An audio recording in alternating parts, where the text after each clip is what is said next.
కావాలి మే 18న ముఖ్యమంత్రి శ్రీ నారా చంద్రబాబు నాయుడు తుమ్మలపెంట పర్యటనకు ఏర్పాట్లు పూర్తయ్యాయి.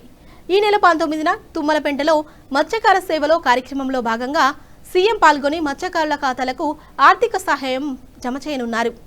ఈ మేరకు జిల్లా collector Himanshu Shukla, SP doctor Ajitha Vejendla ఆధ్వర్యంలో జిల్లా యంత్రాంగం పటిష్ట ఏర్పాట్లు చేసింది. సోమవారం ఎమ్మెల్యే దగ్గుమాటి వెంకటకృష్ణారెడ్డితో కలిసి కలెక్టర్, ఎస్పీ తుది ఏర్పాట్ల పరిశీలన చేశారు. ముందస్తు భద్రత సమన్వయం నిర్వహించి అన్ని ఏర్పాట్లు క్షుణ్ణంగా పరిశీలించి అధికారులకు పలు సూచనలు చేశారు. హెలీప్యాడ్ బహిరంగ సభ, సీఎం ముచ్చటించనున్న మత్స్యకార కుటుంబం, సీఎం పాల్గొనే పార్టీ క్యాడర్ మీటింగ్ ప్రదేశాలను అధికారులతో కలిసి కలెక్టర్, ఎస్పీ పరిశీలించారు. ఈ కార్యక్రమంలో జిల్లా అధికారులు పాల్గొన్నారు.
సార్ మంత్రి